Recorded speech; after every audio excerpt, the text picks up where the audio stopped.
In this presentation, I'll be highlighting some key events in race relations during the Jim Crow era, the roughly 100-year period between the Civil War and the Civil Rights Movement. According to historian Rayford Logan, this was the period in the United States when racism was worse than any other time in the nation's history. Although African Americans were not the only people to suffer from intense racial violence and discrimination during these decades, I am going to be focusing exclusively on events that affected African Americans.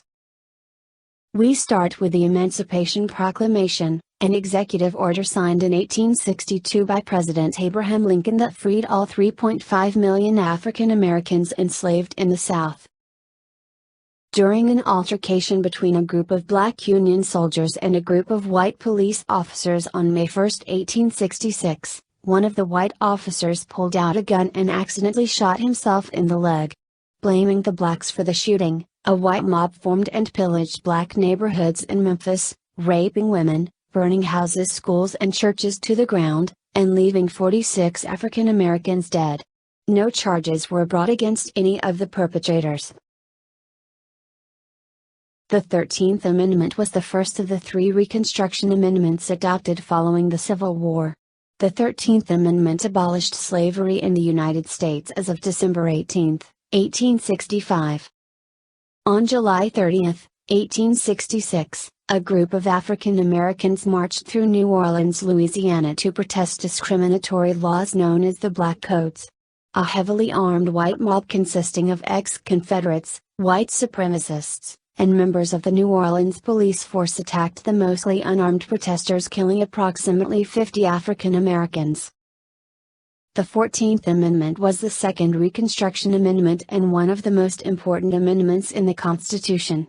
It grants citizenship and equal rights to all people born in the United States regardless of race. In response to some African Americans in Opelousas, Louisiana joining the Republican Party prior to the 1868 election, heavily armed members of the white supremacist group the Knights of the White Camellia raided the town and attacked African American men, women, and children. Due to laws at the time forbidding African Americans from owning guns, they were largely unable to defend themselves. An estimated 250 African Americans were killed. The 15th Amendment was the third and final Reconstruction Amendment. It prohibited discrimination in voting rights based on race, color, or previous condition of servitude. After African American votes helped get a Republican governor elected during the 1872 election, a heavily armed mob of white Democrats murdered approximately 150 African Americans in Colfax, Louisiana. The United States versus Cruikshank was a crucial Supreme Court decision that stated that state governments were not beholden to federal laws such as the Constitution. The decision resulted in Southern states revoking many rights of African Americans. In 1887, plantation workers in Thibodaux, Louisiana went on strike to protest declining wages and harsh working conditions. In retaliation, white paramilitary members attacked the strikers and their families, including elderly, women, and children. Approximately 50 African Americans were killed and the surviving workers returned to work on the unfavorable terms of their employers. Plessy v. Ferguson was a landmark Supreme Court decision that legalized segregation on the basis of race. Despite the pretense of separate but equal, whites almost always received superior facilities and treatment. In September 1906, Atlanta, Georgia newspapers reported that white women were being raped by African American men. Despite no proof that these reports were true, a heavily armed white mob retaliated by invading black neighborhoods and destroying businesses and houses. Up to 100 African Americans were killed. By 1910, racial tensions in Slocum, Texas were at an all-time high. The flames were fanned by white newspapers reporting lies about African American wrongdoings. On the evening of July 29, 1910, a heavily armed white mob raided black neighborhoods and attempted to kill every black person they saw, including those who surrendered or attempted to run away. An estimated 100 to 200 African Americans were killed by the time the massacre was over. 16 hours later. By 1912, Southern states had effectively disenfranchised African Americans. Threats of violence kept many African Americans away from the polls, while poll taxes and literacy requirements legally banned many poor or illiterate Americans from voting. Those stipulations usually had loopholes that exempted whites. One famous loophole was known as the Grandfather Clause, which allowed anyone to bypass the literacy test if they could vote prior to 1867. Thanks in part to black voter suppression, Woodrow Wilson was elected president. Wilson was the first Southerner elected president since before the Civil War. Wilson's tenure saw many government departments, including the Navy, become segregated. In 1919, a white mob killed up to 240 African Americans in Elaine, Arkansas in retaliation to African American farmers organizing to negotiate for better working conditions. The Elaine Massacre was the deadliest event of what was known as the Red Summer, a series of 1919 attacks throughout the country that left over 1,000 African Americans dead. During the 1920 presidential election, whites in Ocoee, Florida threatened African Americans with violence if they attempted to vote.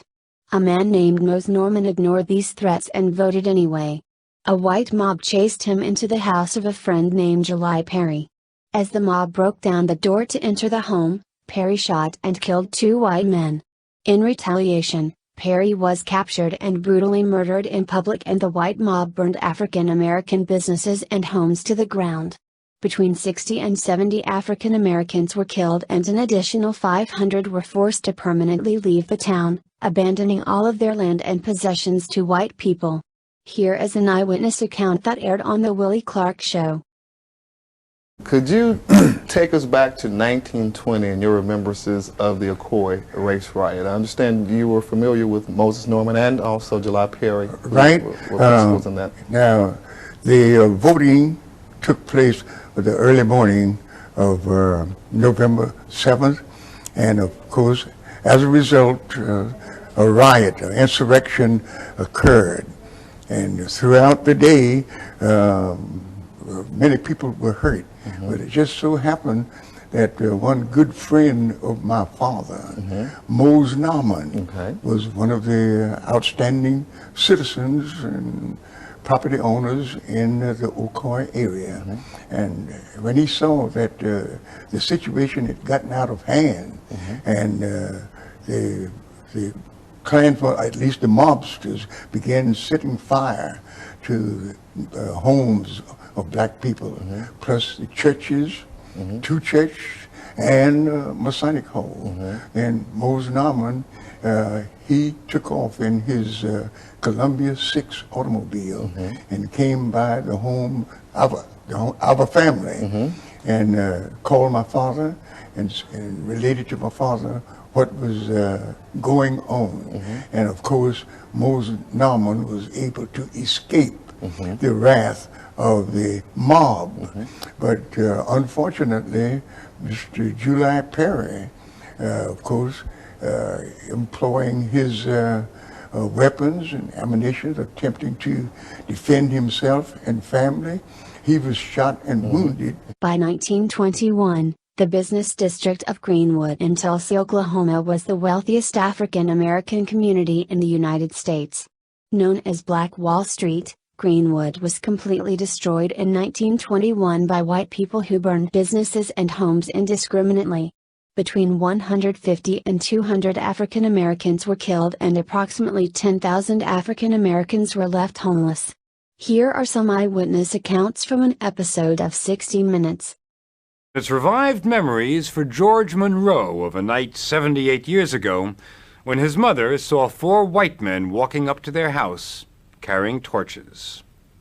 Our mother told us to get up under the bed, and we got up under the bed. We could just see just their feet. They came in and set fire to the curtains, and one stepped on my fingers, and my sister put her hand over my mouth to be sure to stop me, because she could tell I was fixing to holler because it hurt. Monroe escaped with some sore fingers. His home and the rest of Tulsa's black neighborhood, called Greenwood, was burning. Kenny Booker's father hid his wife and 5 children in the attic just before armed whites came to the front door. And we could hear him from the attic talking to him. Said, "Nigga, do you have a gun?" I think he said no. And he said, "Don't set my house on fire, please."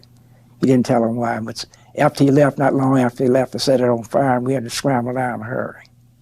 And his sister, 6 years old, she said, "Is the world on fire, Kenny?" I said, "I don't know, but we in trouble, deep trouble."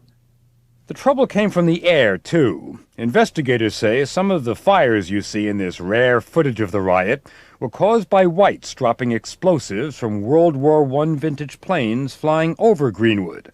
The flames destroyed almost every home and business in Greenwood, 35 square blocks in all. We didn't have no home. Everything was burned. All over there where we live, just burned down to the ground. In 1923, a mob of several hundred whites combed through the African-American town of Rosewood, Florida. Residents who didn't flee were killed. The mob burned every building and killed between 27 and 150 African-Americans. No arrests were ever made.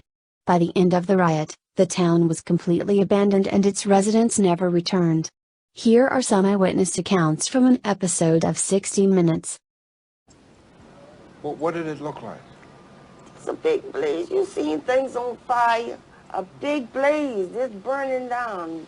Just burning up the whole thing. Just burning up my grandmama's house, churches, and everything. They burned up everything we had. All our clothes and everything. Yeah, they burned it up.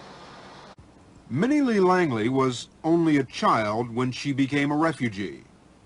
Now, she's a great-grandmother. At her home in Jacksonville, Florida, we talked to her about the place where she was born, Rosewood, Florida, the place that haunts her memory. I know they killed my aunt, and they killed my granddaddy. Made my granddaddy dug his hole. He didn't have but one arm, but they made him dug his own grave. And he prayed, and they shot him backwards in the grave. At Rosewood? At Rosewood.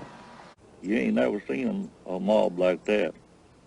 Fred Kirkland was a teenager when he saw the mob rampaging through Rosewood. They went wild. There was 1,000 to 1,500 people there by that time, and they're coming in from every direction. And they was crazy. They give the high sheriff and the deputy 5 minutes to get out of sight and not come back. They told the sheriff and the deputy to get out of town and not come back? Get out of there. Give them 5 minutes to get out of sight. And what did the sheriff and the deputy do? They left there. And then they went to burning houses, killing people you never seen. Yeah, Sunday morning they came through here, you know, setting houses on fire. And as each one ran out, they'd shoot them, kill them. And there was a colored woman right here, lived just across here in the woods from me. And her name was Lexi Gordon. And she was sick. She had typhoid fever. And when she told her, the ones that was staying there with her, for them to go ahead and get away if they could, well, she'd just take whatever come, you know. Well, naturally, when they set the house afire, well, she ran out and ran out towards the back. And she had a back door, Johnny, you know, out there. And so she made for it. And they shot her before she got there. Brown versus the Board of Education was a 1954 Supreme Court decision that outlawed segregation of public schools, effectively overturning Plessy versus Ferguson. The court stated separate educational facilities are inherently unequal. The Civil Rights Act was signed by President Lyndon B. Johnson in 1964. It outlawed discrimination on the basis of race, color, religion, sex, or national origin. The Voting Rights Act was signed into law by President Lyndon B. Johnson, providing protections for African American voters. This put a final nail in the coffin of the Jim Crow laws. Our country has a long and shameful history of racism. Perhaps no time was worse than the Jim Crow era. Many of the massacres that occurred during Reconstruction in the post-Civil War South and didn't end until less than a century ago have been forgotten or ignored by the white majority that writes history. Hopefully this presentation was able to shine a brief light on some incidents that you may not have read about in your history books.